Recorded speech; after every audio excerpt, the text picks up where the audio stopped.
রব্বুল আলামিন, আমি আসিয়া মৃত্যুর পূর্বে ফরিয়াদ করছি, মাওলা জান্নাতে আপনার পাশে থাকতে চাই। আপনি মালিকের জন্য জীবন দিচ্ছি মাওলা, আপনার সাথেই আমি থাকতে চাই। সুবহানাল্লাহ। এই কথাই আর কেউ বলে নাই, আপনার সাথে থাকতে চাই। আজিব মহব্বতের কথা, মানে সেরা মহব্বত। আল্লাহ বলছে জিব্রাইল আসিয়া যেমনি কইছে এমনি আমার বন্ধুর কাছে কোরআন নাজিল কর। এটা এমনি স্ত্রীর কোনো হক নাই, স্ত্রীর হক ইসলামের চাইতে বেশি আর কোথাও নাই। বিবির অধিকার কোরআনের চাইতে বেশি কোথাও, খোদার কসম কোথাও নাই। সূরা নিসা, নারীদের জন্য আল্লাহ তাআলা গুরুত্বপূর্ণ অনেক বিধান নাজিল করেছেন। আমি নিজে পড়ছি, দেখাইছি কয়েকজন আলেম, পড়লেই মজা লাগে। এই সূরা, সূরা নিসার মধ্যে আছে, একটু পর পর আছে, ওয়া ইন তুহসিনু ওয়া ইন তাসবিরু ওয়া ইন তাত্তাকু। নারীদের বিভিন্ন কথা বলে আল্লাহ তাআলা নিজে বলতেছে ওয়া ইন তুহসিনু, যদি একটু তার সাথে যদি একটু ভালো ব্যবহার করো আমি খুশি হব। স্ত্রীর ব্যাপারে তুমি যদি একটু সবর করো আমি আল্লাহ খুশি হব। স্ত্রীর ব্যাপারে যদি তুমি আমাকে ভয় করো আমি খুশি হব। আল্লাহ তাআলা বলছে স্বামীকে তালাক দিতে চাচ্ছ, ভীষণ রাগ হয়ে গেছে, দিও না, দেখো না, ছেড়ে দাও, আমি আল্লাহ তাআলা এর মধ্যেই তোমার জন্য অনেক কল্যাণ রেখে দেব। ফাআসা আন তাকরাহু শাইআন ওয়া ইয়াজআল আল্লাহু ফীহি খায়রান কাসীরা।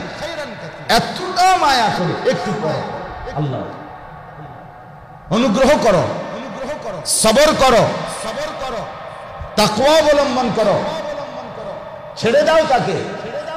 এইভাবে আল্লাহ তাআলা দফায় দফায় নারীর মর্যাদা, স্ত্রীর অধিকার আল্লাহ তাআলা বলছেন।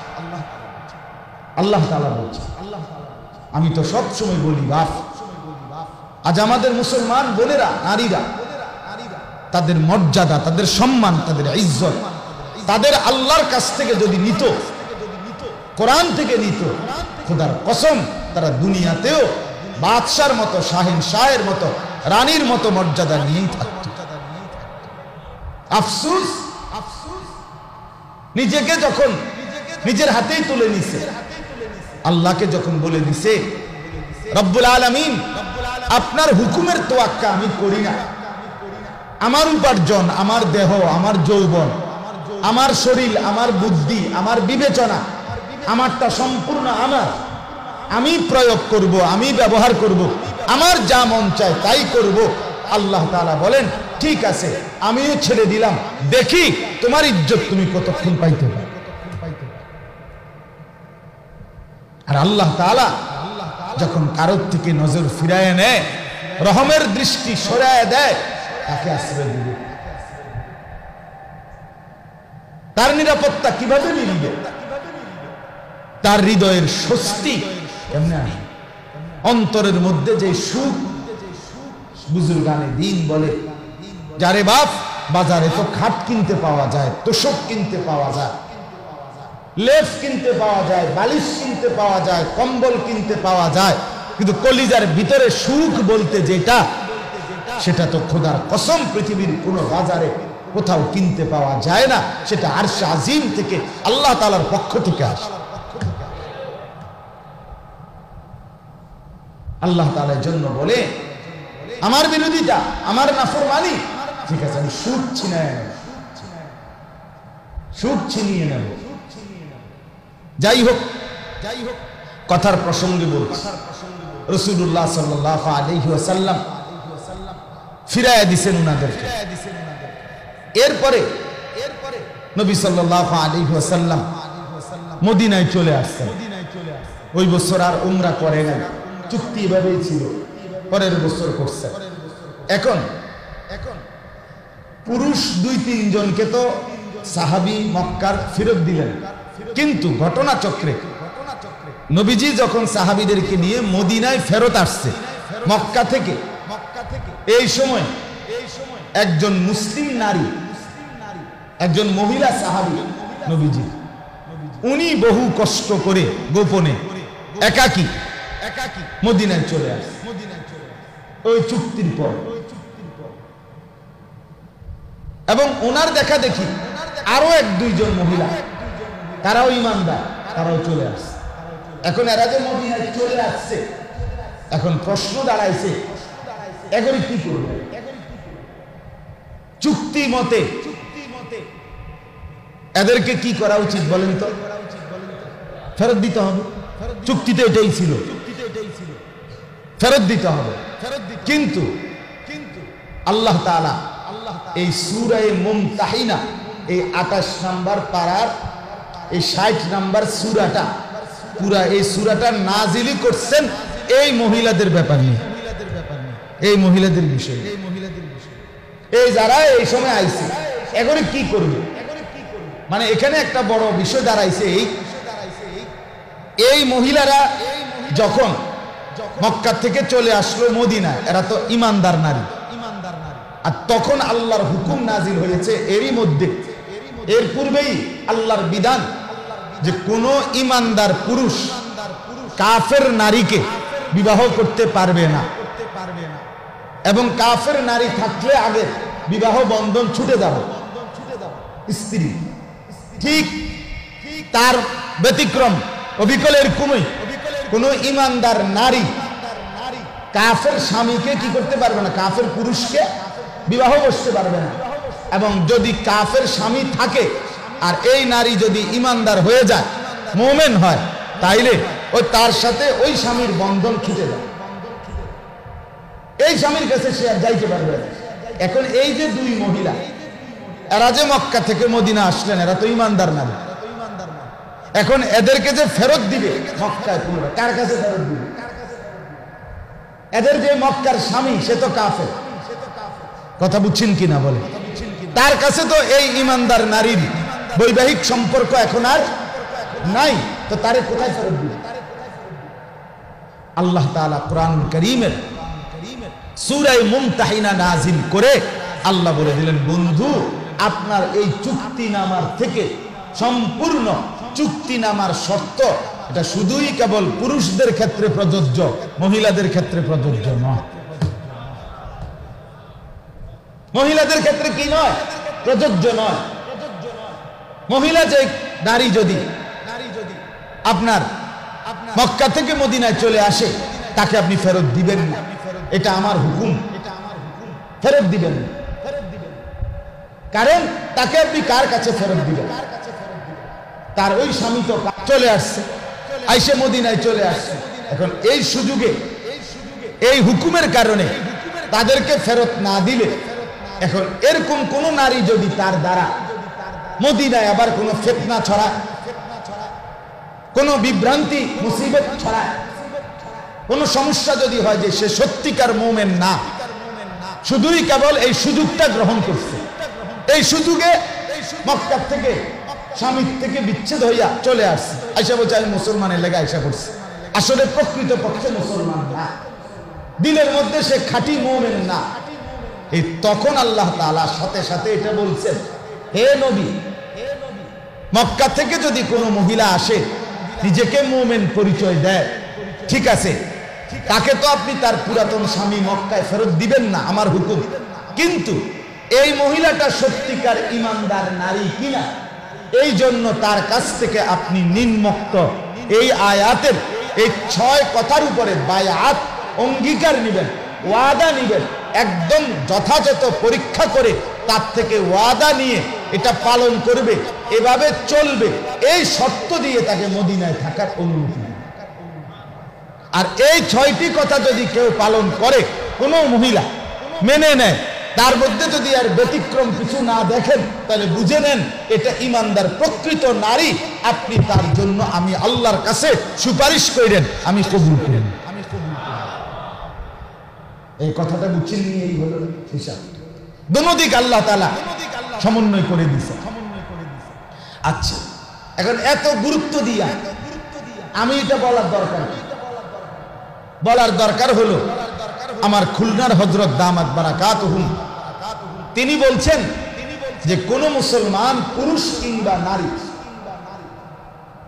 এই কোরআনুল কারীমের একটা তাফসীরের ব্যাখ্যার একটা নীতি আছে, মূল নীতি এরকম যে আল ইবরাতু বিউমুমিল লাফজ লা বিখুসুসিস সাবাব। কোরআনের বহু বিধান অথবা যেটা নির্দিষ্ট কোনো ব্যক্তি, নির্দিষ্ট কোনো অবস্থা, ঘটনা, প্রেক্ষাপটে যদিও নাজিল হয়েছে, কিন্তু এটার উদ্দেশ্য ব্যাপক, সবাইকে বোঝানো হয়েছে। তো এই 6 কথা, যে 6টি জিনিসের বায়াত করেন হে নবী, 6 কথার উপরে তাফসীরের মধ্যে লিখছে এই 6টি জিনিসের বায়াত প্রত্যেকটা মুসলমান, পুরুষ হোক কিংবা নারী হোক, উভয়ের জন্য লাগে, উভয়ের জন্য দরকার। যদিও প্রেক্ষাপটটা ছিল মহিলাদের বিষয়টা, কিন্তু এখন উদ্দেশ্য ব্যাপক, উদ্দেশ্য আম। ইমানদার পুরুষ, ইমানদার নারী যে নিজেকে পরিচয় দিবে, তার মধ্যে এই 6টি বিষয়ের না মানে করা যাবে না। এখানে 6টা দৈন্তার না কেন,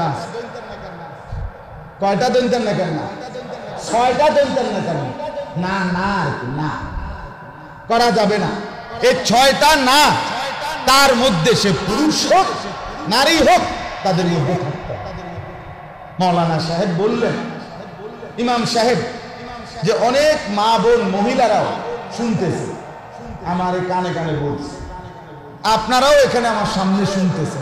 এই জন্য আমি চিন্তা করলাম যে তাৎক্ষণিক, যে 2 কানে তো 2 বার বলা সম্ভব না, এই জন্য এই আয়াত একই সাথে আপনাদের জন্য, একই সাথে ওনাদের জন্য। কথা বুঝলেন কিনা?